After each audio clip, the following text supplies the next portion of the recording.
Welcome back दोस्तों। मैं अभिमन्यु मौर्य आज लेकर के आया हूँ पुस्तक नैतिकता का सुख, जिसको कि लिखा है परम पावन दलाई लामा जी ने। इस पुस्तक का आज हम ऑडियो बुक सुनाने जा रहे हैं, लेकिन इसको शुरू करने से पहले दोस्तों आप हमारे चैनल को लाइक कीजिए, शेयर कीजिए और सब्सक्राइब कीजिए। तो चलिए हम नैतिकता का सुख ऑडियो बुक शुरू करते हैं। अध्याय 1, आधुनिक समाज एवं मनुष्य की खुशी की तलाश। अन्य लोगों की तुलना में मैं आधुनिक समाज का नवागंतुक हूँ। यद्यपि मैं अपनी मातृभूमि को एक लंबे समय पूर्व 1959 में छोड़ चुका हूँ और यद्यपि भारत में एक शरणार्थी की अवस्था में मुझे वर्तमान समाज के काफी पास लाई है। अपने जीवन के आरंभ के वर्षों में मैं 20वीं सदी के यथार्थ से अलग थलग ही रहा। कुछ हद तक इसकी वजह रही है मेरी दलाई लामा के रूप में नियुक्ति। मैं बहुत छोटी उम्र में भिक्षुक बन गया था। इससे यह भी दिखता है कि हम तिब्बत के लोगों को अपने देश को बाकी दुनिया से अलग थलग पहाड़ों की ऊंची श्रृंखलाओं के पीछे रहने का निर्णय मेरी दृष्टि में गलत था। किंतु आज के दिन में मैं काफी यात्रा करता हूँ। मैं इसे अपना सौभाग्य समझता हूँ कि मैं लगातार नए लोगों से मिलता रहता हूँ। इसके अतिरिक्त यह भी है कि जीवन के अनेक क्षेत्रों के लोग मुझे मिलने आते हैं। बहुत से लोग बहुत कष्ट उठाकर कुछ ढूंढते हुए धर्मशाला आते हैं, जो एक पर्वतीय पर्यटन स्थल है और प्रवास की अवधि में मेरा निवास स्थल है। इन लोगों में ऐसे व्यक्ति भी होते हैं जिन्हें बड़े कष्ट सहे हैं। कुछ लोगों के माता पिता का देहांत हो चुका होता है, कुछ के परिवार के सदस्य अथवा मित्रों ने आत्महत्या कर ली होती है, कुछ कैंसर और एड्स जैसी बीमारियों से ग्रस्त होते हैं। इसके अलावा स्वभावतः मेरे साथी तिब्बत के लोग होते हैं, जिनकी कठिनाइयां और परेशानियों की अपनी एक दास्तां होती है। दुर्भाग्य से कई लोगों की यह अवास्तविक अपेक्षा होती है कि मेरे पास कुछ अद्भुत अद्भुत शक्ति है या मैं कुछ वरदान दे सकता हूँ, लेकिन मैं सिर्फ एक साधारण मनुष्य हूँ। मैं ज्यादा से ज्यादा यह कर सकता हूँ कि मैं उनके दुखों में हिस्सा ले उनकी मदद करने का प्रयत्न कर सकता हूँ। जहाँ तक मेरा प्रश्न है, सारी दुनिया एवं जीवन के अनेक क्षेत्रों के बहुत से लोगों से मिल करके मुझे यह एहसास होता है कि हम सभी मनुष्य एक जैसे हैं। यह सत्य है कि मैं जितना ज्यादा दुनिया को देखता हूँ, उतनी ही यह बात साफ दिखती है कि हमारी स्थिति जो भी हो, हम समृद्ध हो या गरीब, शिक्षित हो या अशिक्षित, हमारी जाति, लिंग, धर्म जो भी हो, हम सभी चाहते हैं कि हम खुश रहें एवं हमें दुख न हो। हमारे सारे सोच समझ कर किए गए कार्यों को और एक प्रकार से अपनी वर्तमान स्थिति की सीमा के परिप्रेक्ष्य में हमारे जीवन यापन के सारे निर्णयों को हम इस वृहद प्रश्न के रूप में देख सकते हैं जो हम सभी के सामने है। मैं कैसे सुखी रह सकता हूँ? मुझे लगता है कि हम सुख की एक वृहद खोज में आशा के सहारे टिके हुए हैं। हम जानते हैं, भले हम इस बात को स्वीकार ना करें, इस बात की कोई निश्चितता नहीं है कि हमारे भविष्य के दिन हमारे वर्तमान की तुलना में अच्छे होंगे। एक पुरानी तिब्बती कहावत है, अगला दिन या अगला जन्म। हम कभी निश्चित नहीं हो सकते हैं कि पहले क्या आएगा, लेकिन हम लंबे समय तक जीवित रहने का आशा करते हैं। हम आशान्वित रहते हैं कि हमारे इस कार्य अथवा उस कार्य से हमें सुख प्राप्त होता है। हम जो भी करते हैं, न ही सिर्फ व्यक्तिगत स्तर पर, सामाजिक स्तर पर भी उसे हम मौलिक आकांक्षा के तौर पर देख सकते हैं। वास्तव में हम सभी प्राणी इस कामना के साझीदार हैं। खुशी रहने की एवं दुख से बचने की कामना या इच्छा वैश्विक है, यह हमारी प्रकृति में है। इस बात को न्यायोचित ठहराने के लिए किसी तर्क की जरूरत नहीं है और यह सामान्य तथ्य से मान्य होता है कि हम स्वाभाविक रूप से खुशी चाहते हैं और यह उचित भी है। चाहे अमीर देश हो या गरीब देश, हमें हर जगह बिल्कुल ऐसा ही दिखाई देता है। हर जगह यह संभव साधन से लोग अपने जीवन को सुधारने में लगे हुए हैं। फिर भी आश्चर्य से मुझे ऐसा लगता है कि आर्थिक रूप से विकसित राष्ट्रों में रहने वाले लोग तमाम कारखानों के साथ कुछ मामलों में पिछड़े हुए देशों की तुलना में कम संतुष्ट, कम खुश एवं कुछ हद तक ज्यादा कष्ट भोगते हैं। सच तो यह है जब हम अमीरों की तुलना गरीब लोगों से करते हैं तो लगता है कि उनके पास कुछ नहीं है। वास्तव में वे सबसे कम चिंतित होते हैं, जबकि वह शारीरिक पीड़ा और कष्ट से ग्रसित रहते हैं। जहाँ तक अमीर लोगों का प्रश्न है, उनमें से कुछ लोगों को अवश्य ही अपने धन का बुद्धिमानी से उपयोग करना आता है, अर्थात विलासिता से लिप्त रहने के बजाय जरूरतमंद लोगों की सहायता के लिए ज्यादातर को ऐसा करना नहीं आता है। वे और धन जमा करने के चक्कर में ऐसे उलझे रहते हैं कि उनके जीवन में किसी अन्य चीज के लिए स्थान ही नहीं होता है। वे ऐसे डूबे रहते हैं कि वे अपने उन खुशी के सपनों को ही भूल जाते हैं जो उन्हें समृद्धि प्रदान करते हैं। इसके फलस्वरूप भविष्य में होने वाली दुर्घटना की आशंका और ज्यादा धन के लालच में फंसकर वे हमेशा पीड़ित रहते हैं एवं मानसिक और भावनात्मक कष्टों से ग्रसित होते हैं। भले ही बाहर से वे सफल एवं आरामदायक जीवन व्यतीत करते हुए दिखाई देते हैं। इसका प्रमाण यह है कि हमें आर्थिक रूप से विकसित देशों की जनता में व्यापक रूप से तनाव, असंतुष्टि, कुंठा, अनिश्चितता, मानसिक विषाद एवं निराशा मिलती है। इसके अतिरिक्त इस अंदर की पीड़ा का सीधा संबंध सदाचार के अर्थ एवं बुनियाद के बारे में बढ़ती हुई भ्रांति से है। मुझे इस विरोधाभास का बोध अक्सर होता है जब मैं विदेश भ्रमण पर जाता हूँ। प्रायः ऐसा होता है कि जब मैं किसी नए देश में पहुँचता हूँ, पहले तो सब कुछ काफी अच्छा और सुंदर लगता है। मैं जिनसे भी मिलता हूँ वे काफी सौहार्द से पेश आते हैं। किसी बात के लिए शिकायत करने का कारण नहीं होता है, लेकिन दिनानुदिन जैसे मैं लोगों से मिलता जाता हूँ, मैं लोगों की समस्याओं और उनकी परेशानियों एवं चिंताओं के बारे में सुनता हूँ। ऊपरी सतह के नीचे अनेकों अनेक लोग अपने जीवन से असंतुष्ट एवं परेशान होते हैं। उन्हें अकेलापन लगता है, जिसके बाद मानसिक विषाद आता है। इसका परिणाम है कलेश का वातावरण, जो विकसित राष्ट्रों का विशेष लक्षण सा हो गया है। शुरू में मुझे यह सब देख करके बड़ा आश्चर्य होता था।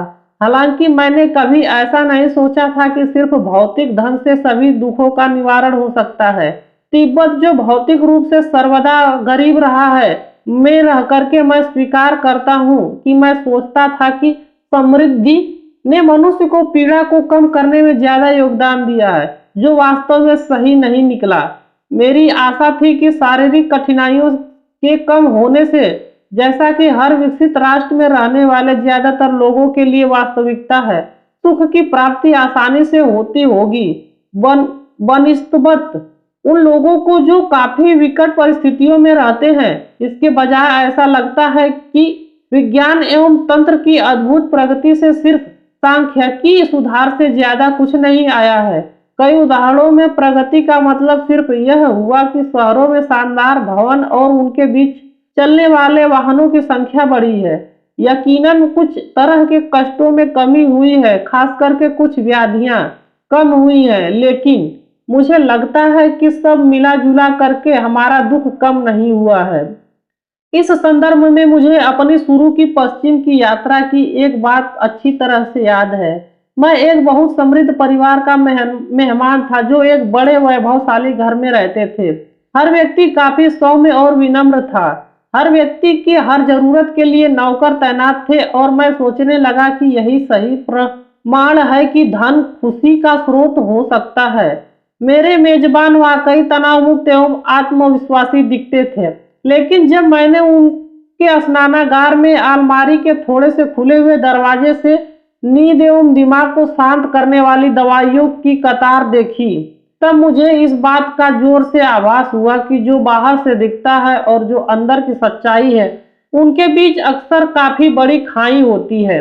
यह विरोधाभास पूरे पश्चिम के राष्ट्रों में स्पष्ट रूप से विद्यमान है, जिनमें भौतिक संपन्नता के रहते हुए आंतरिक दुख, या जिसे हम मानसिक या भावनात्मक दुख कह सकते हैं, इतना ज्यादा पाया जाता है कि वास्तव में यह इतना व्यापक है कि हम संदेह कर सकते हैं कि पाश्चात्य सभ्यता में कुछ ऐसी बात है जिसे वहां रहने वाले लोगों के ऐसे कष्ट में होने की प्रवृत्ति है। मैं इनमें संदेह करता हूँ। इसमें कई बातें हैं। स्पष्ट है कि भौतिक प्रगति ही का इसमें थोड़ा हाथ है। हम यह भी कह सकते हैं कि आधुनिक समाज के बढ़ते शहरीकरण की वजह से ज्यादा तादाद में लोग एक दूसरे के काफी पास पास रहने लगे हैं। इस संदर्भ में यह सोचिए कि हम एक दूसरे पर निर्भर होने के बजाय आज जहां तक संभव होता है हम मशीनों और बाहरी मदद का सहारा लेते हैं, जबकि पहले किसान फसल काटने में मदद के लिए अपने परिवार के सदस्यों को बुला लेते थे। आज के दिन वे टेलीफोन करके किसी ठेकेदार को बुला लेते हैं। वे पाते हैं कि हमारा आधुनिक जीवन ऐसे सुनियोजित है कि यह दूसरों पर कम से कम सीधी निर्भरता की मांग करता है। कमोबेश व्यापक महत्वाकांक्षी यही लगती है कि हर व्यक्ति के पास अपना घर हो, अपना कार हो, अपना कंप्यूटर हो, ताकि हर व्यक्ति जहां तक संभव हो सके आत्मनिर्भर हो जाए। यह स्वाभाविक है और आसानी से समझ में आ जाता है। विज्ञान एवं तकनीकी प्रगति से हमें जो भी स्वायत्तता से मिली है उसके कई फायदे हैं। वास्तव में वर्तमान समय में यह संभव है कि हम पहले की अपेक्षा कहीं अधिक आत्मनिर्भर हो सकते हैं, लेकिन इस प्रगति के साथ ऐसी मानसिकता भी पैदा हुई है कि मेरा भविष्य मेरे पड़ोसियों पर नहीं बल्कि मेरी नौकरी पर, बहुत ज्यादा हुआ तो मेरे नियोक्ता पर निर्भर है। यह हमें यह मानने के लिए प्रोत्साहन देता है कि दूसरे लोग हमारी खुशी के लिए जरूरी नहीं है और दूसरों की खुशी हमारे लिए कोई मायने नहीं रखती है। मेरे विचार में हम लोगों ने ऐसा समाज बना लिया है जिसमें लोगों के लिए एक दूसरे की ओर साधारण स्नेह दिखाना भी कठिन एवं कठिनतर हो गया है। सामूहिकता एवं अपनेपन की जगह जो कम समृद्धि वाले समाजों, जो ज्यादातर ग्रामीण होते हैं, का आश्वासन करने वाला स्वभाव हम पाते हैं। समृद्ध देशों में काफी अकेलापन और उदासीनता पाते हैं। करोड़ों लोगों के एक दूसरे के बिल्कुल पास पास रहने के बजाय देखने में आता है कि बहुत से लोगों के लिए, विशेषकर बूढ़े लोगों के लिए, उनसे बात करने वाला उनके कुत्ते बिल्लियों के अलावा कोई नहीं होता है। मुझे अक्सर आधुनिक समाज एक विशाल खुद ब खुद चलने वाली मशीन की तरह लगता है, बजाय इसके कि एक मानव इसका नियंत्रण करे। हर मनुष्य इसका आदान का महत्व हिस्सा बना गया है, जिसके पास मशीन के साथ साथ चलने के अलावा और कोई चारा नहीं है। वर्तमान समय में विकास और आर्थिक विकास की बात जो लोगों के अंदर प्रतिस्पर्धा एवं ईर्ष्या को बढ़ावा देता है, ने इस समस्या को और भी विकराल बना दिया है। इसके साथ आती है दिखावे को बनाए रखने की जरूरत, जो खुद ही समस्या, तनाव और दुख का बड़ा कारण है। फिर भी मानसिक एवं भावनात्मक कष्ट जो हम पाश्चात्य सभ्यता में व्याप्त पाते हैं, एक सांस्कृतिक खामी से ज्यादा मूलभूत मानवीय प्रवृत्ति को प्रतिबंधित करता है। वास्तव में मैंने ऐसे आंतरिक कष्ट पाश्चात्य राष्ट्रों से बाहर भी देखा है। दक्षिण पूर्व एशिया के कई हिस्सों में ऐसा देखा गया है कि जैसे जैसे लोगों के पास संपत्ति बढ़ी है, पारंपरिक विचार पद्धतियों का लोगों पर प्रभाव कम हो रहा है। इसके साथ हम पाते हैं कि पश्चिमी राष्ट्रों में अवस्थित कलेश से मिलते जुलते लक्षण यहाँ भी उभर रहे हैं। यह सुझाव देता है कि यह संभावना हम सभी में विद्यमान है। जैसे शारीरिक व्याधियां अपने परिवेश को प्रतिबिंबित करती है, वैसे ही मानसिक एवं भावना से संबंधित क्लेश भी खास परिस्थिति के संदर्भ में उत्पन्न होता है। इस प्रकार से हम दक्षिण, अविकसित और तृतीय विश्व के राष्ट्रों में वे समस्याएं पाते हैं जो ज्यादातर उसी दुनिया के उसी हिस्से तक सीमित होती है, जैसे स्वच्छता का अभाव। विकसित देशों में हम गंदे पानी से पैदा होने वाली बीमारियों के बदले तनाव संबंधित रोग अधिक पाते हैं। इनका संकेत यह है कि ऐसा मानने का प्रबल तर्क है कि बाहरी प्रगति पर अत्यधिक ध्यान दिए जाने एवं आधुनिक समाज में व्याप्त दुख, चिंताओं और असंतोष के बीच एक गहरा संबंध है। यह सुनने में एक निराशावादी मूल्यांकन लग सकता है, लेकिन जब तक हम लोग अपनी समस्याओं के परिमाण एवं प्रकृति को स्वीकार नहीं करेंगे, हम लोग उसका सामना करने की शुरुआत भी नहीं कर सकते हैं। स्पष्ट है कि आधुनिक समाज के भौतिक विकास के उत्पन्न तृष्णा का मुख्य कारण विज्ञान एवं तकनीकी की सफलता ही है।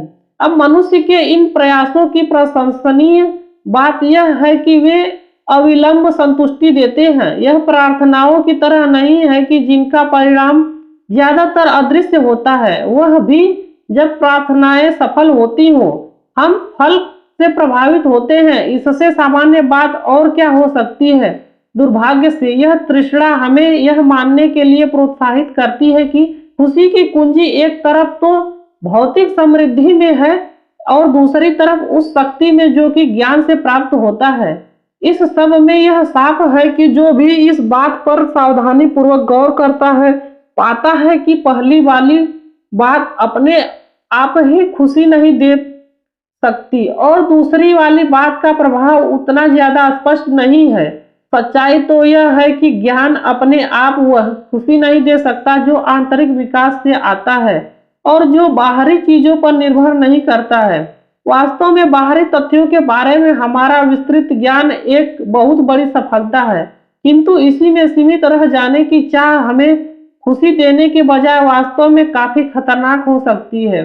यह हमें मानव के अनुभवों के एक वृहत सत्य से दूर कर सकती है, खास करके हमारी पारस्परिक निर्भरता के बोध से।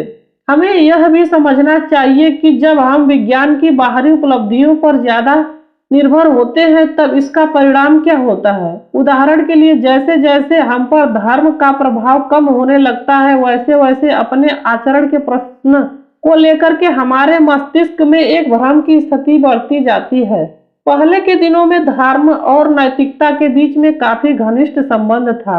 आज के दिन कई लोग ऐसा मान करके कि विज्ञान के धर्म के अस्तित्व से नकार दिया है।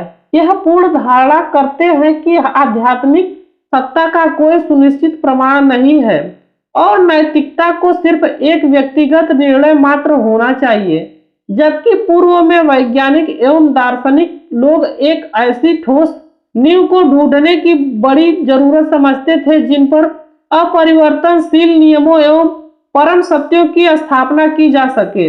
आज के दिन ऐसी खोज को बेकार समझा जाता है। इसकी वजह से अब हम एक विपरीत अतिवादी दिशा में चल गए हैं, जहां पर अंततः कुछ नहीं बचता है और जहां सत्य के विचार पर ही प्रश्न उठने लगता है। यह स्थिति हमें केवल एक अव्यवस्था की ओर ही ले जा सकती है। ऐसा कह करके मेरा उद्देश्य वैज्ञानिक उद्योगों की आलोचना करना नहीं है। वैज्ञानिकों से मिल करके मैं बहुत कुछ सीखा है और मैं उनसे वार्तालाप करने में कोई समस्या नहीं देखता हूँ, चाहे उनका दृष्टिकोण अतिवादी भौतिकवाद वाला ही क्यों न हो। वास्तव में जहां तक मुझे याद है कि मैं विज्ञान के परिज्ञान से हमेशा मंत्र मुग्ध रहा हूँ। जब मैं छोटा बच्चा था, धार्मिक एवं दार्शनिक पढ़ाई से ज्यादा मैं दलाई लामा के ग्रीष्म गृह के भंडार घर में पड़े हुए पुराने फिल्म प्रोजेक्टर के चलाने के बारे में जानने का अधिक इच्छुक था। मेरी चिंता केवल इस बात को लेकर के है कि हम लोगों में विज्ञान की सीमाओं को नजरअंदाज करने की प्रवृत्ति है। धर्म को ज्ञान के परम स्रोत के स्थान से हटाने के प्रयास में विज्ञान स्वयं समाज में एक अन्य धर्म जैसा दिखने लगता है। इसके साथ फिर वैसा ही खतरा सामने आता है जब विज्ञान के कुछ अनुयायी इसके सिद्धांतों पर आंख मूंद करके विश्वास करने लग जाते हैं और दूसरे विचारों की तरफ असहिष्णु हो जाते हैं। विज्ञान की अद्भुत उपलब्धियों को देख करके धर्म का विज्ञान द्वारा विस्थापित होना आश्चर्य की बात नहीं लगती है। आदमी को चांद पर पहुंचाने की सामर्थ्य से कौन प्रभावित नहीं होगा। फिर भी यह सच है कि अगर उदाहरण के लिए हम एक परमाणु वैज्ञानिक के पास जाएं और पूछें, मैं एक नैतिक दुविधा से गुजर रहा हूं, क्या आप बता सकते हैं कि मुझे क्या करना चाहिए, तो वह केवल अपना सिर हिला देगा और हमें एक जवाब के लिए कहीं और देखने का सुझाव देगा। सामान्य रूप से वैज्ञानिक इस संबंध में एक वकील से किसी बेहतर स्थिति में नहीं है। विज्ञान और कानून दोनों ही अपने अपने कार्यों से संभावित परिणामों की भविष्यवाणी करने में मदद कर सकते हैं, किंतु दोनों में से कोई भी हमें यह नहीं बता सकता है कि हम नैतिक रूप से कैसे कार्य करें। इसके अलावा हमें वैज्ञानिक अनुसंधान की खुद की सीमाओं को पहचानने की जरूरत है। उदाहरण के लिए, हालांकि हमें सदियों से मानव की चेतना के बारे में पता है और यह पूरे इतिहास में जांच का विषय रही है, वैज्ञानिकों को सबसे अच्छे प्रयासों के बावजूद वे अभी भी यह नहीं समझ सकते हैं कि वास्तव में यह क्या है, यह क्यों मौजूद है, यह कैसे कार्य करता है और इसकी मूलभूत प्रकृति क्या है। न तो विज्ञान हमें यह बता सकता है कि चेतना का मूलभूत कारण क्या है, न ही यह कि इसका प्रभाव क्या है। निश्चय ही चेतना ऐसे तत्वों के वर्ग में आती है जिसका कोई रूप, द्रव्य या रंग नहीं है। यह किसी बाहरी माध्यम से जांच करने के लायक नहीं है, लेकिन इसका मतलब यह नहीं है कि इसका अस्तित्व नहीं है। सिर्फ इतना है कि विज्ञान इसे ढूंढने में असफल रहा है। तब क्या इसलिए कि वैज्ञानिक जांच नाकाम रही है, हमें इसका परित्याग कर देना चाहिए? बिल्कुल नहीं। न ही मेरा सुझाव समृद्धि के लक्ष्य को नकारने का है। हमारी प्रकृति ही ऐसी है कि हमारे शारीरिक एवं भौतिक अनुभव हमारे जीवन में अहम भूमिका निभाते हैं। स्पष्ट रूप से विज्ञान एवं तकनीकी उपलब्धियां हमारी बेहतर एवं आरामदायक अस्तित्व की कामना को दर्शाती हैं। यह बहुत अच्छा है। कौन आधुनिक चिकित्सा की प्रगति को सराहना करने में स्वयं को रोक सकता है? इसके साथ ही मैं सोचता हूँ कि यह निश्चित रूप से सत्य है कि पारंपरिक ग्रामीण समुदायों के सदस्यों के पास आधुनिक शहरों में बसे लोगों की तुलना में सद्भाव और शांति का अधिक आनंद है। उदाहरण के लिए उत्तरी भारत के समीप क्षेत्र में स्थानीय लोगों में यह रिवाज है कि वे बाहर जाने के समय अपने घर पर ताला नहीं लगाते। ऐसी आशा की जाती है कि घर को खाली पाने वाले आगंतुक मेहमान का इंतजार करते समय घर के अंदर जा करके कुछ खा और पी सकते हैं। पहले के दिनों तिब्बत में भी ऐसा पाया जाता था। ऐसा नहीं है कि ऐसे स्थानों पर अपराध की घटनाएं नहीं होती थी। तिब्बत के अतिक्रमण के पहले ऐसी घटनाएं कभी कभी होती थी और जब ऐसा होता था लोग आश्चर्यचकित होते थे। ऐसी घटनाएं विरल और असामान्य होती थी। इसके विपरीत कुछ आधुनिक शहरों में अगर एक दिन भी हत्या न हो तो यह असाधारण बात होती है। शहरीकरण के साथ आपसी झगड़े बढ़े हैं। हमें पुरानी जीवन शैली की ज्यादा प्रशंसा करने में सावधानी बरतनी चाहिए। अविकसित गांवों में रहने वाले समुदायों के बीच गहरे सहयोग का कारण संभावना से ज्यादा उनकी आवश्यकता थी। लोगों को यह मालूम था कि पारस्परिक सहयोग के अभाव में जीवन ज्यादा कष्टप्रद होगा। इसके साथ जिसे हम संतुष्टि समझते हैं, शायद उसका मुख्य कारण अज्ञानता हो। जीवन यापन का कोई दूसरा रास्ता भी है। यह लोग शायद न समझ सकते हो और न ही शायद इसकी कोई कल्पना ही कर सकते हैं।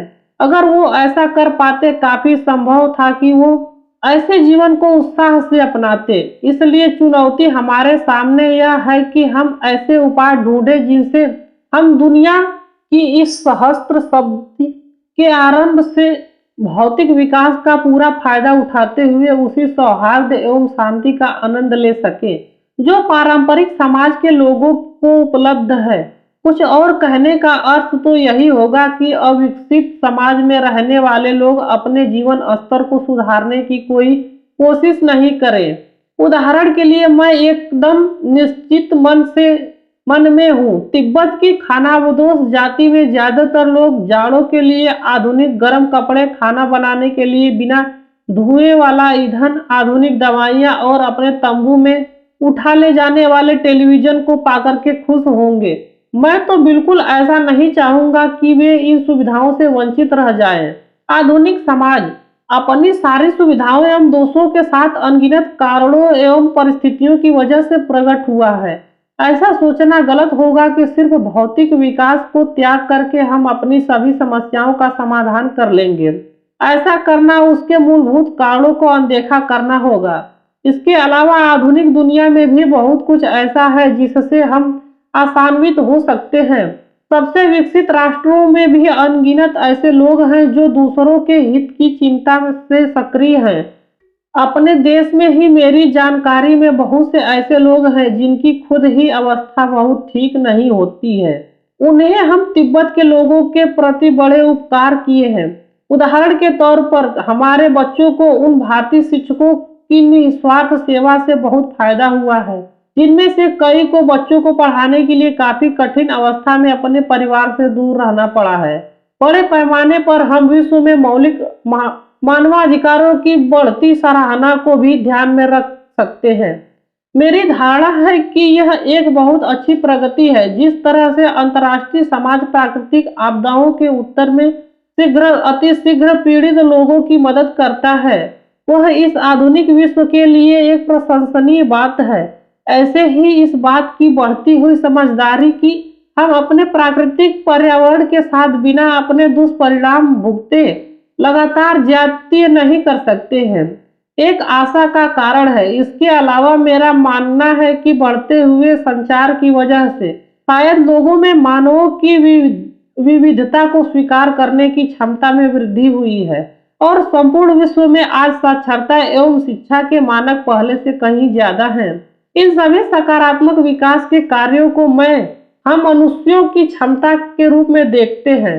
हाल में मुझे इंग्लैंड में रानी एलिजाबेथ से मिलने का मौका मिला। वह मेरे पूरे जीवन में एक परिचित व्यक्ति रही है, इसलिए उनसे मिलकर के मैं बहुत खुश हुआ। लेकिन सबसे उत्साहित करने वाली बात यह लगी कि एक ऐसी स्त्री जिनकी आयु 20वीं शताब्दी के ही बराबर है, के विचार में आजकल के लोग दूसरों के बारे में काफी जागरूक है बनिस्त। उस समय के जब वह युवती थी, उन्होंने कहा कि उन दिनों लोग ज्यादातर अपने ही राष्ट्रों की भलाई को ही सोचते थे, जबकि वर्तमान में लोग अन्य देशों में रहने वाले लोगों के हितों के बारे में काफी ज्यादा चिंता करने लगे हैं। जब मैं उनसे पूछा कि क्या वह भविष्य को लेकर के आशावादी हैं, उन्होंने बिना हिचके हाँ में उत्तर दिया। अवश्य ही यह वास्तविकता है कि वर्तमान समाज में हम नितांत नकारात्मक प्रभाव की तरफ संकेत कर सकते हैं। इसमें संदेह का कोई कारण नहीं है कि हत्या, हिंसा एवं बलात्कार की घटनाओं की संख्या में हर साल बढ़ोतरी हो रही है। इसके अतिरिक्त हम निरंतर समाज एवं परिवार में हो रहे अत्याचार, सामाजिक शोषण, युवा लोगों में बढ़ती मदिरा एवं अन्य मादक द्रव्यों की लत एवं अधिकाधिक संख्या में वैवाहिक संबंधों के संबंध विच्छेद के कारण बच्चों पर हो रहे दुष्प्रभावों के बारे में सुनते हैं। यहाँ तक कि हमारा छोटा सा शरणार्थी समुदाय भी इससे नहीं बच सकता है। उदाहरण के लिए, जबकि पूर्व में तिब्बत में आत्महत्या की घटनाएं नहीं के बराबर थी, कुछ समय से हमारे शरणार्थी समाज में भी 1-2 आत्महत्याएं की दुखद घटनाएं हुई हैं।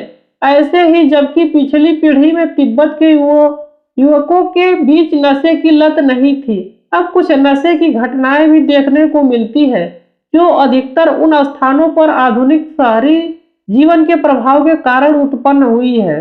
फिर भी रोग, वृद्धावस्था एवं मृत्यु के कष्ट को छोड़ करके इसमें से कोई भी सामान्य समस्या स्वभाव से अपरिहार्य नहीं है, न ही इसका कारण ज्ञान का अभाव है।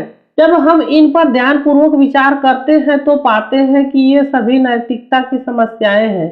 इनमें से हर एक सही या गलत क्या है, सकारात्मक या नकारात्मक क्या है तथा उचित या अनुचित क्या है की समझ को दर्शाती है। लेकिन इसके आगे हम एक मूलभूत तथ्य की तरफ इशारा कर सकते हैं, जो है एक ऐसी चीज की अवहेलना जिसे मैं आंतरिक आयाम कहता हूँ। मेरा इससे क्या तात्पर्य है? मेरी समझ के अनुसार भौतिक सामग्रियों पर बहुत ज्यादा ध्यान देना हमारी इस प्रसन्न धारणा को दर्शाता है कि हम जो भी खरीद सकते हैं वह अपने आप हमें ऐसी सारी संतुष्टि दे सकता है जिसकी हमें आवश्यकता है। लेकिन वास्तव में स्वभावानुसार भौतिक वस्तुएं हमें उतना ही सुख प्रदान कर सकती है जितना इंद्रियों से ग्रह्या तक। अगर ऐसा होता है कि हम मनुष्य पशुओं से भिन्न नहीं है तो फिर यह ठीक था, लेकिन हमारी प्रजाति की जटिलता को लेकर के विशेष करके इस सत्य को देखने से हमें अंदर विचार एवं भावना के साथ साथ कल्पना और विश्लेषण करने की भी क्षमता है। यह स्पष्ट हो जाता है कि हमारी आवश्यकताएं इंद्रिय सीमा से कहीं परे है। जिन लोगों की मौलिक आवश्यकताएं पूरी हो चुकी हैं उनमें व्याप्त तनाव, चिंता, व्याकुलता, अनिश्चितता एवं निराशा की बहुलता इसका स्पष्ट संकेत है।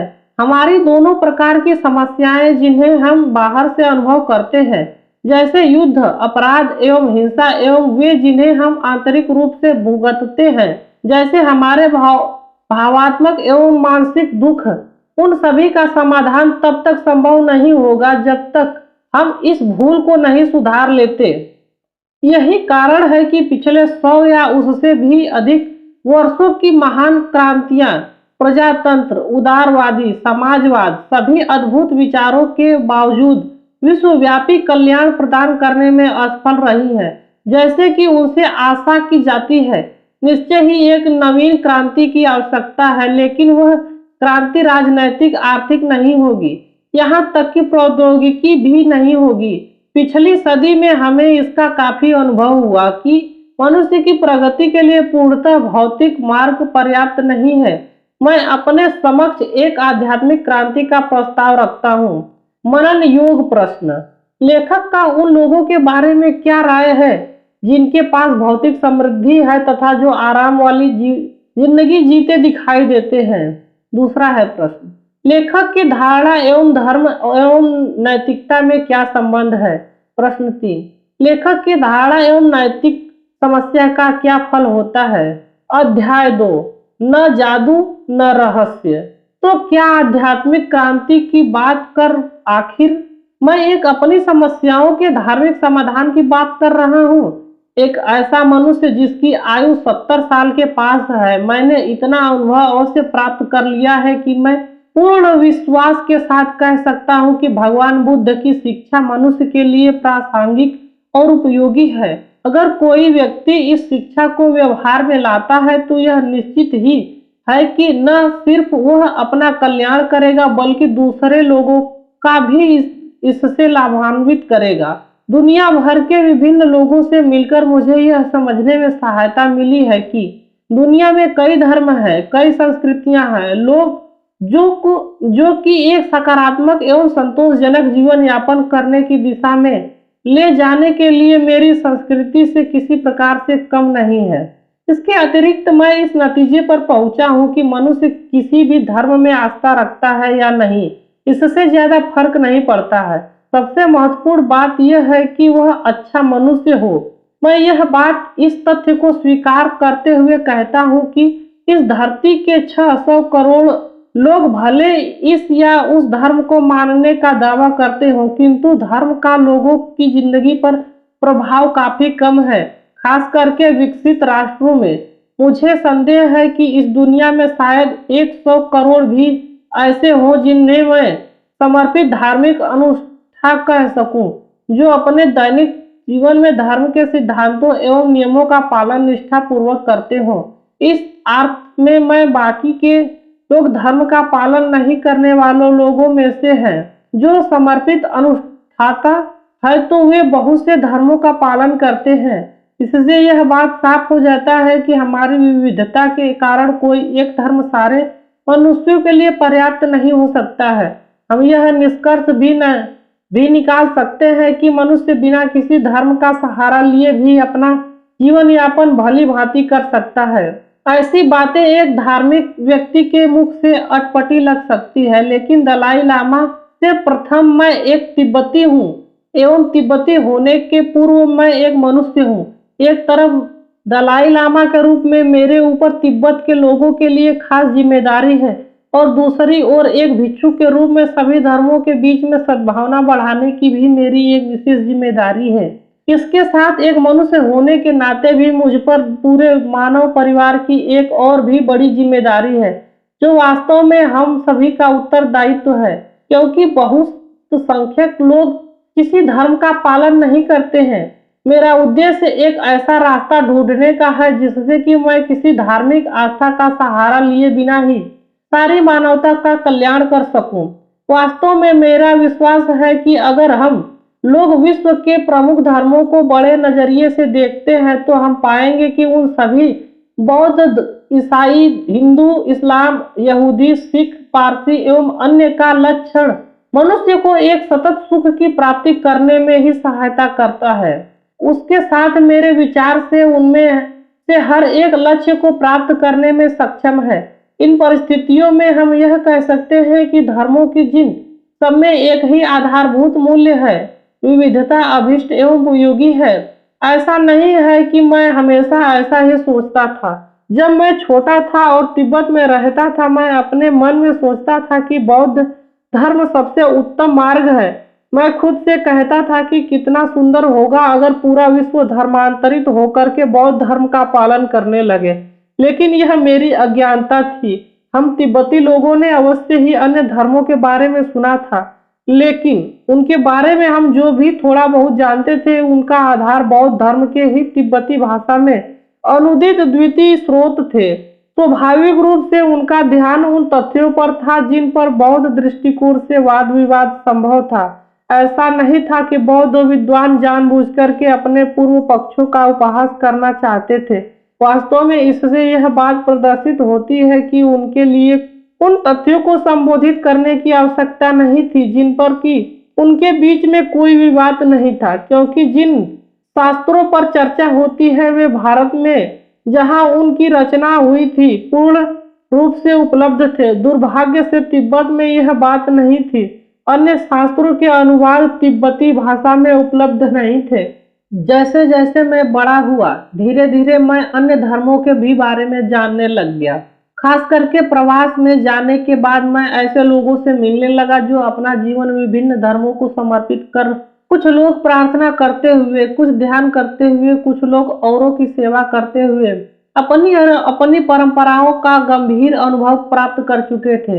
ऐसे व्यक्तिगत संपर्क से मुझे यह सहायता मिली कि मैं सारी प्रमुख परंपराओं के बृहद मूल्यों से अवगत हुआ, जिससे मुझे उनके लिए गहरे आदर की भावना पैदा हुई। मेरे लिए बौद्ध धर्म सबसे महत्वपूर्ण मार्ग था। यह मेरे व्यक्तित्व से मेल खाता है, लेकिन इसका मतलब यह नहीं कि मैं इसे सबके लिए सर्वोत्तम मार्ग मानता हूँ। उससे भी ज्यादा न कि मैं यह सोचता कि हर व्यक्ति को किसी न किसी धर्म का अनुयायी होना चाहिए। अवश्य ही यह एक तिब्बती एवं एक भिक्षु के रूप में मेरा पालन पोषण, मेरी शिक्षा बौद्ध धर्म के सिद्धांतों और नियमों तथा अनुशीलन के अनुसार हुई है। इसलिए मैं इस बात को नकार नहीं सकता हूँ कि मेरी सोच पर बुद्ध के अनुयायी होने का प्रभाव नहीं पड़ा है।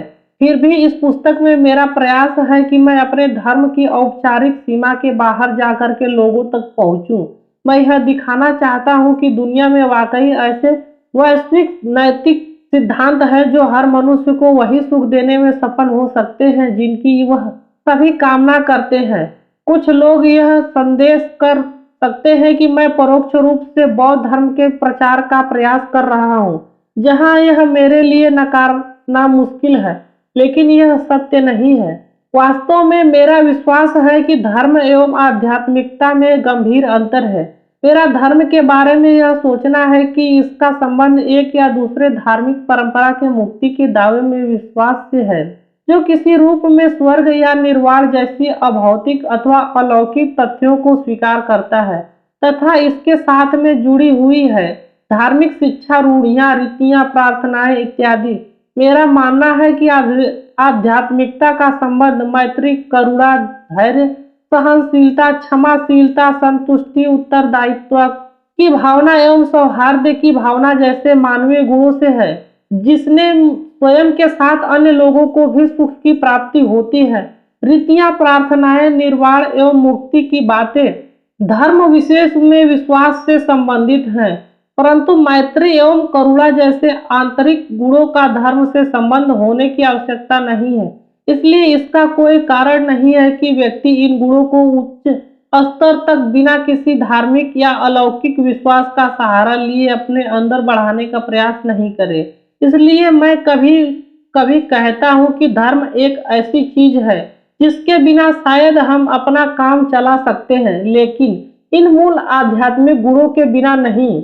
जो किसी धर्म के अनुयायी हैं स्वाभाविक रूप से ऐसा कह सकते हैं कि ये गुण धर्म को सच्चे मन से पालन करने का फल है और इसलिए इन आंतरिक गुणों को विकसित करना धर्म से ही संभव है, जिसे हम आध्यात्मिक प्रयास कह सकते हैं। लेकिन हमें इस तथ्य को स्पष्ट रूप से समझना चाहिए, धर्म के अवलंबी होने पर आध्यात्मिक अनुशीलन आवश्यक है। फिर भी ऐसा लगता है कि धर्म के अनुयायियों एवं धर्म के अविश्वासी दोनों में इस को लेकर के असहमति रही है कि वास्तव में इसका मतलब क्या है। जिन गुणों की व्याख्या मैंने आध्यात्मिक रूप से की, उनको संयुक्त रूप से परिलक्षित करके कुछ हद तक अन्य लोगों के हित की चिंता करने को कह सकता हूँ। तिब्बती भाषा में हम इसे सेन फेन की सेम कहते हैं, जिसका अर्थ है दूसरों का कल्याण करने की कामना। जब हम इसके बारे में सोचते हैं तो पाते हैं कि इन पूर्वोक्त नैतिक गुणों की परिभाषा में परोक्ष रूप से दूसरों के कल्याण की भावना विद्यमान है। इससे भी ज्यादा जो व्यक्ति करुणामय, स्नेहशील, धैर्यवान, सहनशील, क्षमताशील आदि है, वे कुछ हद तक अपने कार्य का औरों पर होने वाले प्रभाव को देखते हुए अपने व्यवहार की व्यवस्था करते हैं। अतः आध्यात्मिक अनुशीलन की परिभाषा एक ओर यह होती है कि हमारे कार्य औरों के हित को ध्यान में रखते हुए हों, एवं दूसरी ओर यह हमें प्रतिबद्ध करता है कि हम अपने में वह परिवर्तन लाए जिससे कि ऐसा करना हमारे लिए सहज हो जाए। आध्यात्मिक अनुशीलन की परिभाषा अन्य किसी प्रकार से करना व्यर्थ है। किसी प्रकार मेरी आध्यात्मिक क्रांति का आह्वान धार्मिक क्रांति का आह्वान नहीं है, न ही यह किसी परलौकिक जीवन के बारे में है, और कोई जादू या रहस्य तो कतई नहीं है, बल्कि यह स्वयं के अंदर एक क्रांतिकारी परिवर्तन का आह्वान है, जो हमें सदैव स्वार्थ पूर्ण चिंतन में लिप्त रहने की आदत से दूर करे।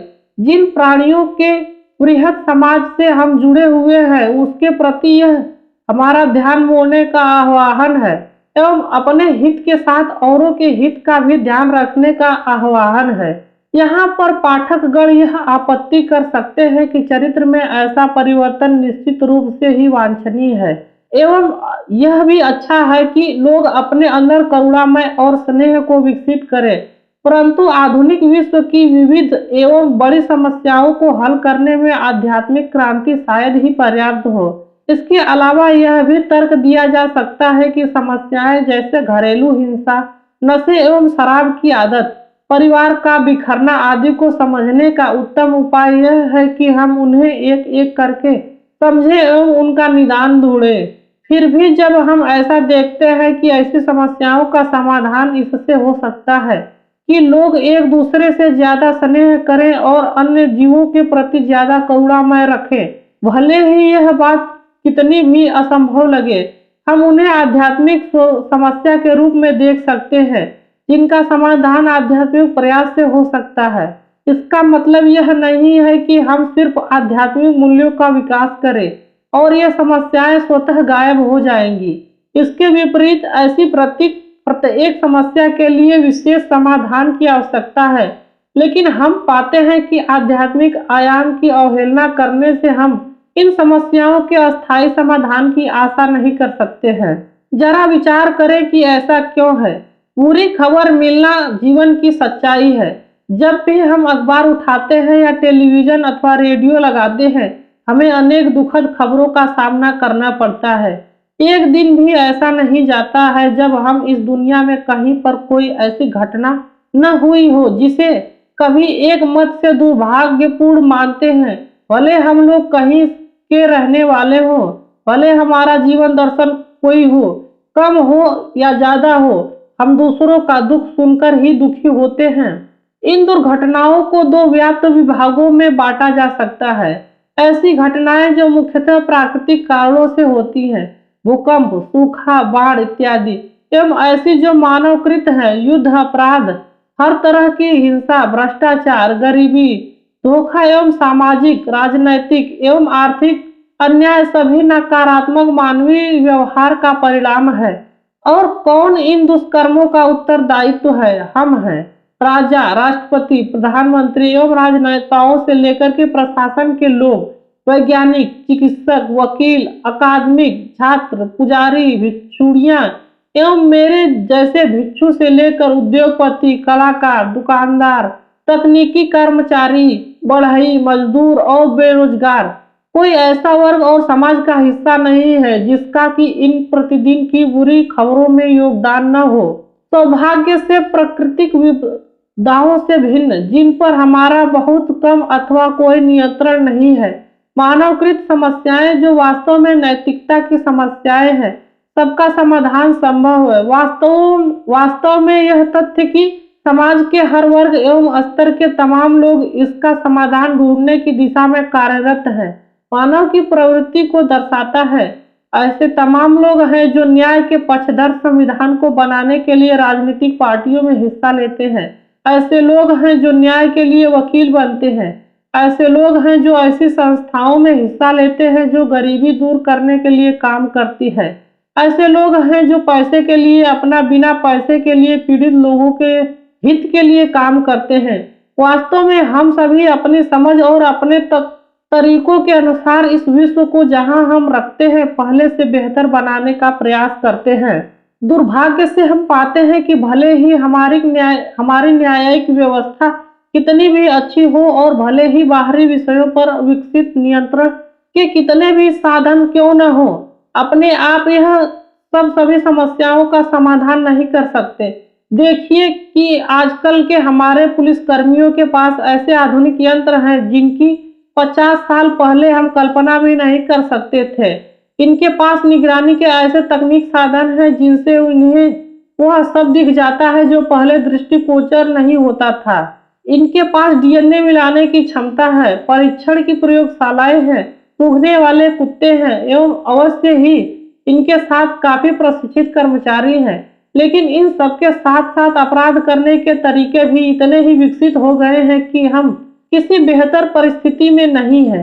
जहां पर नैतिक नियंत्रण का अभाव हो, वहां पर बढ़ते हुए अपराध जैसी समस्याओं के समाधान की कोई आशा नहीं है।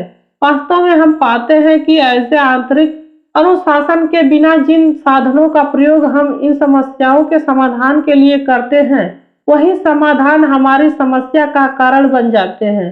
अपराधियों एवं पुलिस दोनों के निरंतर विकसित हो रहे साधन एक दोषपूर्ण चक्र की तरह एक दूसरे को बढ़ावा देते हैं।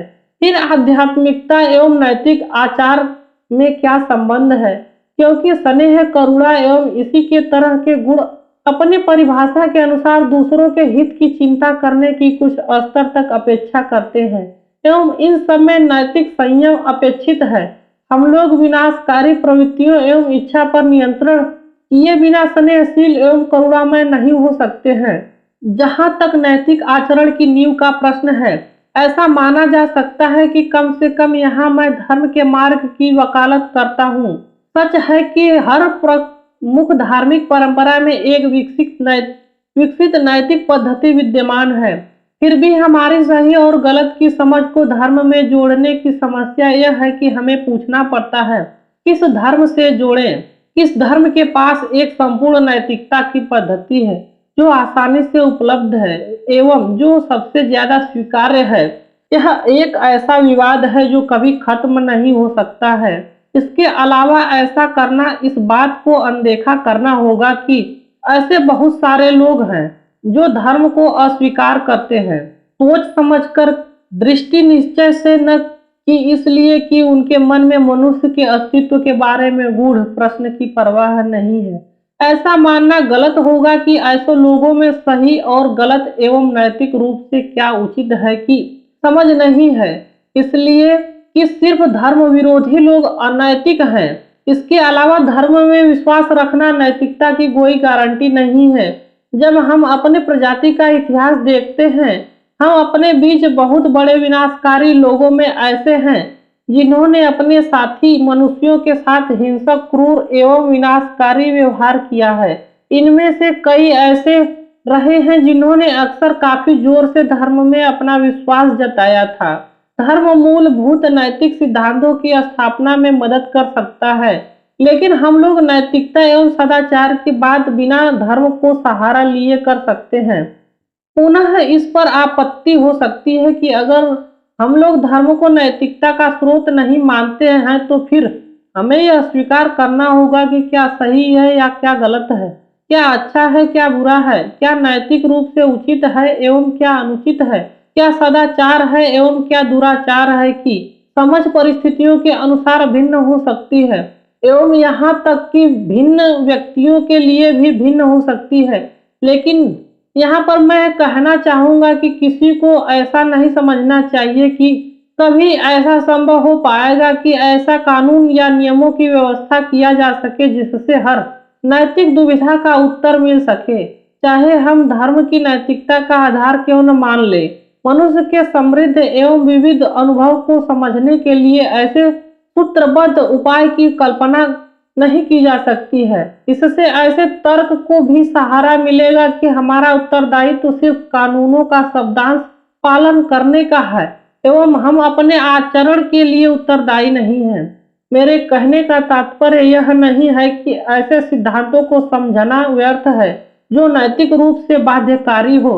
इसके विपरीत अगर हमें अपनी समस्याओं के समाधान की कोई आशा है तो यह अवश्य ही हमें ऐसा करने का मार्ग ढूंढे। हमें कोई ऐसा उपाय अवश्य ढूंढना चाहिए कि जिससे हम उदाहरण स्वरूप राजनैतिक सुधार के लिए आतंकवाद एवं महात्मा गांधी के शांतिपूर्ण विरोध के सिद्धांत के बीच उचित अनुचित का निर्णय कर सके। हमें इसके लिए संबंध के लिए सक्षम होना चाहिए कि दूसरों के प्रति हिंसा का प्रयोग गलत है, फिर भी हमें कोई ऐसा रास्ता ढूंढना चाहिए कि जो एक तरफ असभ्य तानाशाही एवं दूसरी ओर तुच्छ सापेक्षतावादी की अतिवादी सीमाओं से बचे। मेरा अपना विचार जो न तो पूर्णतया धार्मिक विश्वास पर आधारित है और न ही कोई मौलिक दर्शन है, बल्कि जो सामान्य व्यवहारिक ज्ञान पर आधारित है, वह यह है कि ऐसे बाध्यकारी नैतिक सिद्धांतों की स्थापना तब संभव है जब हमें अपने विचारों की शुरुआत इस अवधारणा से करते हैं कि हम सभी सुख चाहते हैं और दुख से दूर रहना चाहते हैं। हमारे पास सही एवं गलत के बीच भेद करने का कोई साधन नहीं है। अगर हम अन्य प्राणियों की भावना एवं कष्ट के बारे में न सोचें, इस कारण से और इस वजह से भी, जैसा कि हम लोग देखेंगे कि परम सत्य के अस्तित्व को धर्म के संदर्भ से बाहर समझना मुश्किल है। हम नैतिक आचरण में प्रवृत्ति इसलिए नहीं होते हैं क्योंकि यह अपने आप में ही सही है, इसलिए हम लोगों की तरह सभी सुख की कल्पना करने एवं पीड़ा से बचना चाहते हैं, क्योंकि यह एक नैसर्गिक प्रवृत्ति है जो सब में विद्यमान होती है। इससे यह निष्कर्ष निकलता है कि प्रत्येक व्यक्ति को अपने इस लक्ष्य की प्राप्ति के प्रयास करने का अधिकार है। इस प्रकार से मेरा सुझाव है कि एक तथ्य जो कि यह निश्चय करता है कि कोई आचरण नैतिक है या नहीं, वह तथ्य यह है कि इस आचरण का अन्य लोगों के सुख के अनुभव अथवा आकांक्षा पर क्या प्रभाव पड़ता है।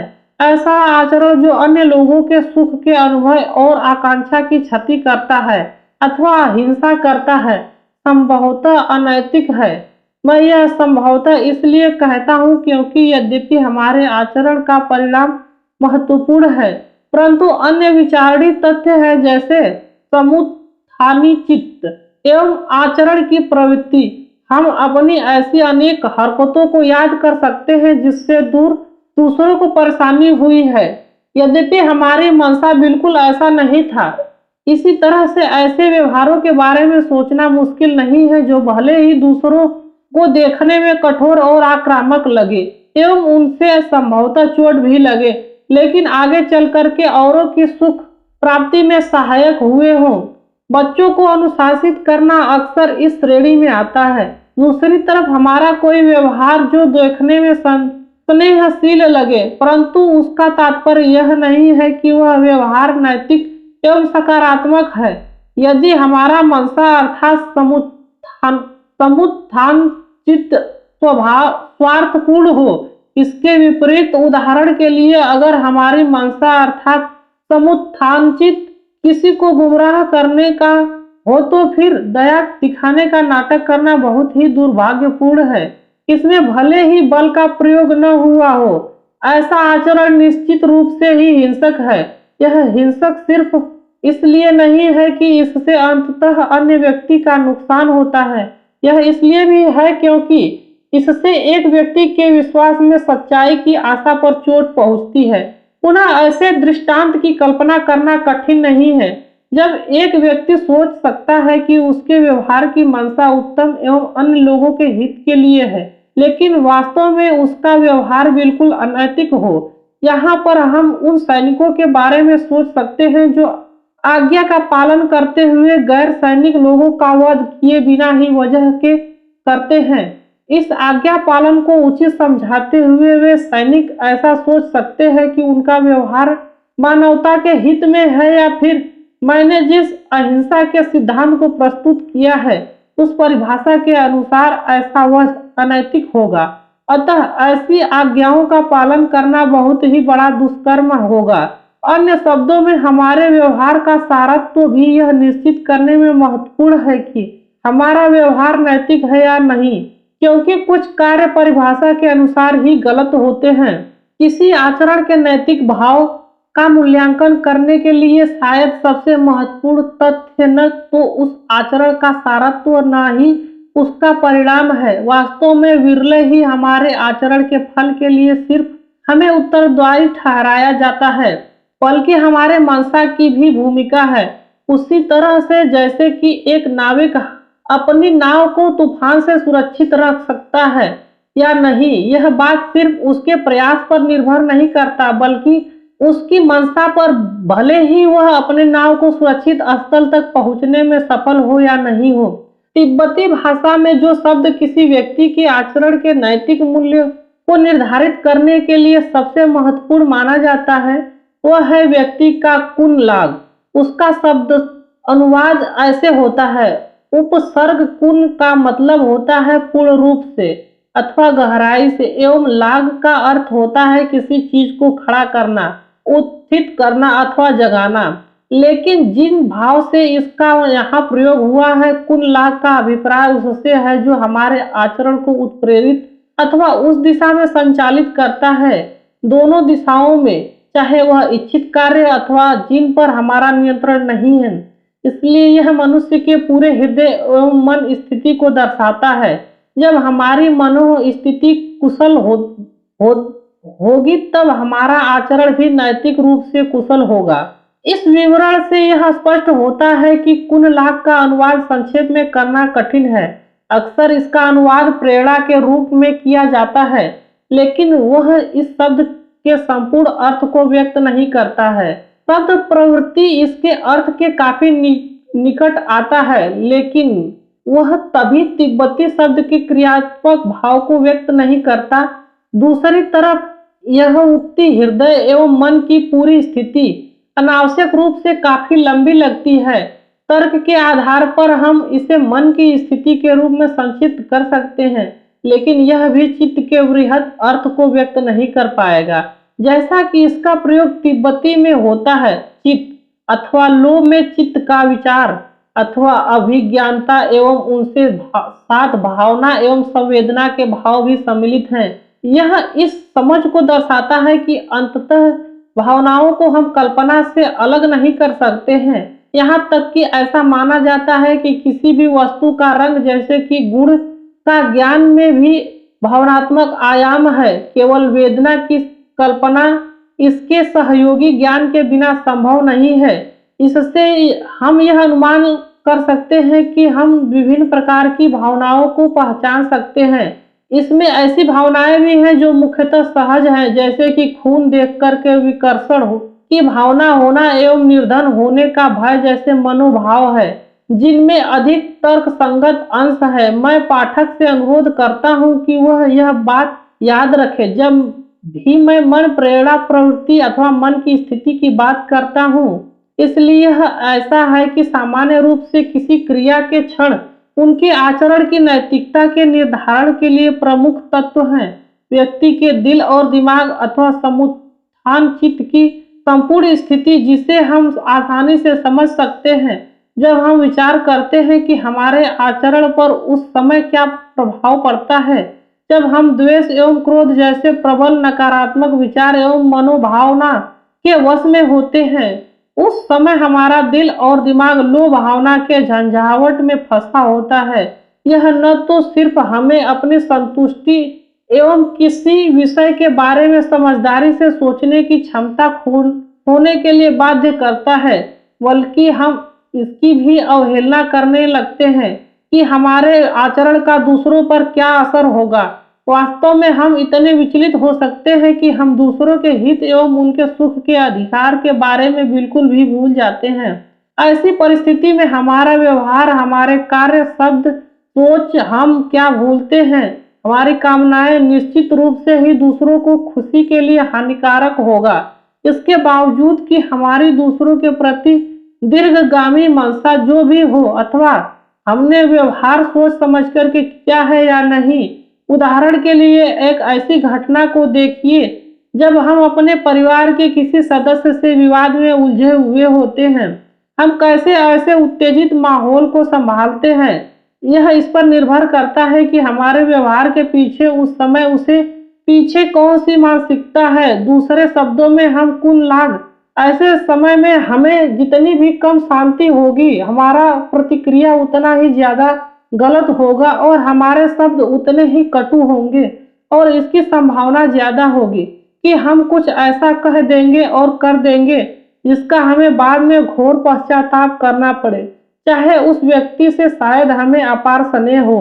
अथवा ऐसी घटना के बारे में सोचिए जब हमारे कारण किसी को छोटा सा कष्ट होता है, जैसे चलते वक्त हमारी गलती से उनमें टक्कर हो जाए और उन व्यक्ति हमें असावधान कहते हुए हम पर चिल्ला पड़े। अगर हमारी प्रवृत्ति कुल लाग हितकारी है, अर्थात अगर हमारा हृदय करुणा से भरा हुआ है, तो शायद हम ऐसी घटना को नजरअंदाज कर दें, परंतु हम ऐसा नहीं करेंगे। अगर हम नकारात्मक भावना के वश में हो, जब हमारे व्यवहार को प्रोत्साहित करने वाली भावना हितकारी है, हमारा व्यवहार स्वतः ही दूसरों के हित में होगा। इस प्रकार से हमारा व्यवहार स्वतः ही नैतिक होगा और जैसे जैसे हमारे नैतिक आचरण करने की आदत होगी, वैसे वैसे उकसाने पर हमारी गलत तरीके से प्रतिक्रिया करने की संभावना कम होगी। अगर हम गुस्सा भी होंगे, हमारा क्रोध बिना दुर्भाव या द्वेष के होगा। इसलिए आध्यात्मिक एवं नैतिक व्यवहार का लक्ष्य हमारे कुल लाग को परिवर्तित एवं उत्कृष्ट करने का है। इस प्रकार से हम अच्छे मनुष्य बन सकते हैं। हम पाते हैं कि जैसे जैसे हमें आध्यात्मिक गुणों के विकास से अपने दिल और दिमाग में गुणात्मक परिवर्तन लाने में सफलता मिलती है, वैसे वैसे हम विपदाओं से जूझने में बेहतर होने लगते हैं एवं नैतिक रूप से हमारे व्यवहार के कुशल होने की संभावना बढ़ने लगती है।